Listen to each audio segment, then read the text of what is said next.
Hello everyone. So the truck is gone. I sold it today. Lots of people were interested in it. It went really fast. I think I had it priced right. And a good guy got it, musician from Tennessee picked it up. He's going to take his time with it and keep it nice and original, not mess with it too much, which all a good thing. It's always an interesting time when you sell a rescue like that. You grow attached to it once you bring it back to life, and sometimes it's a little difficult to let them go. And this truck was one of them. I learned a lot, and I'd like to share some of those things with you tonight that I learned. If you're thinking of doing a rescue, or you're in the middle of a rescue or a restoration, some things I learned this time around. I've done a lot of these, and each one I learn a little bit more, but this one I was a little more careful with taking some notes. So what I learned. First off, old Ford trucks are cool. I've been a GM guy my entire life. Only recently started getting into Fords, but this truck is awesome. Why is it awesome? Well, things like, as you saw in my videos, the doors close like brand new, and it's a 1972 that had some rust. The tailgate, the way that the latch moves, how you swing the latch out to open the tailgate. Neat stuff. Of course, the dashboard, that dash, that 70 to 72 dash is just amazing. It blows the Chevy dash away. There's just no two ways about it. It is super cool, super retro. The 390 engine, really strong engine. It's sort of like the Chevy would have a 396, but far more available. I've seen very few trucks that have 396s in them at that age. So just an awesome truck. I mean, it's really turned me on to Ford pickups, old Ford pickups, and I'll probably do another one.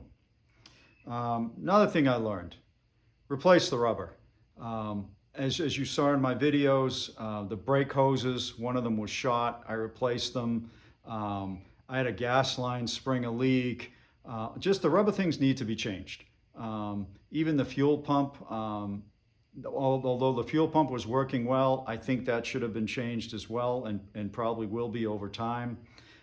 That kind of stuff, it's not worth messing around with. Change it. What else? When you buy a rescue or you buy a car for restoration, doesn't really matter. There's one criteria over all others that you should look for. And that criteria is the owner a caring owner? Or in this case, in the truck, I never met the owner, so I had to decide, was the owner a caring owner? Well, how do you tell? Pretty easily. I'll take this truck as an example.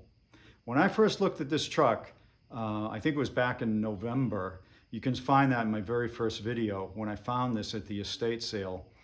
I opened the glove box and all the original paperwork was there. And I mean all of it. The original brochure, the owner's manual, the salesman's name on the brochure, everything was there. That shows a caring owner. The fact that the vehicle had been really cared for. It had a seat cover on the front seat, and the seat cover was pretty worn out. But under the seat cover was the original seat that had one rip in it. So the original seat started to get worn. The owner cared enough to put a seat cover over it rather than the seat getting trashed. How many old pickups have you seen that the seat was trashed? This owner didn't let that happen. The truck was complete. I popped the hood. Yeah, it looks real bad. Leaves, junk, spider webs, you name it, ants everywhere, but not a single thing had been removed. The air cleaner was still in place, huge plus there. The only thing missing was the battery. Everything else was there. So another very important clue that the owner cared. So look for that thing. The oil was clean. Usually an owner who doesn't care, they're not going to change the oil. You pull the dipstick and it's black. This oil was pretty clean. Not brand new clean, but pretty clean. Another good sign. The same with the transmission fluid. The transmission fluid was as red could be. What else? Another thing is know what you can handle. I've been doing this a long time, so the truck really didn't scare me. But I have to admit, the first day I looked at it and I was considering putting a bid on it, I wasn't sure. Um, it looked really bad, and I wasn't sure if it's something I could handle. I couldn't really get to the passenger side. I couldn't look fully underneath. So I took a little bit of a gamble, but I pretty much knew that if I won the auction, I knew how much money I'd be out if the truck was complete junk and it still had parts. I was hoping that didn't happen, but I figured if I could get the engine running, even if the truck was completely shot, the engine was worth what I paid. But know what you can handle. If it looks like you're going to be over your head, take a step back, sleep on it, and then think about it. Assuming you have the time to sleep on it, and then with a clear head, think again. I have walked away from some vehicles before, and I've never regretted it. However, every one I've bought, I've been happy with. So just take time to do that. Recently, I was looking at a Massey Ferguson tractor at one of these estate type sales, and boy, I wanted that thing really bad. But I knew it wouldn't have been a smart idea to do it, so I slept on it and I backed away. That's the type of thing you need to do. Also, super important, where do you find them? Somebody asked me recently when I was telling them about the trucks, like, well, where do you find these things? I'm in Craigslist all the time. I never find these things. There's a few ways to do it. Craigslist is one of them. Facebook Marketplace is another one. But there's some others that people don't think about. The first is my favorite, estate sales. Usually if you go to an estate sale that's at a very old house or a farm or a building, there's usually something out back. And that something out back might be a beat up 90s Dodge. It's in the case of one of the estate sales I've been to recently, or it might be this truck. Sometimes the vehicles are even listed in the estate sale ad. If they are, then you know right away what you're getting. And usually I find that the older vehicles are not technically for sale, they're on auction, which means you put in a bid and you wait till the estate sale's over to find out if you won. So check there. Also, check driving through the countryside, you might see one out there. You might see an old truck or an old car in the background. Maybe they were parked years ago and the owner's getting old and doesn't want to mess with it anymore. Of course, be careful about that. Some people don't like to be asked about their vehicles. But if you see something there, sometimes it makes sense to ask if it's something you'd really like to have or like to rescue. So where to find them, get creative. Everybody's looking on Craigslist and Marketplace, so your chances of finding a good rescue there are not huge, but they're there. The last source of this type of thing is join some kind of car club or go to a car show or something and talk to people.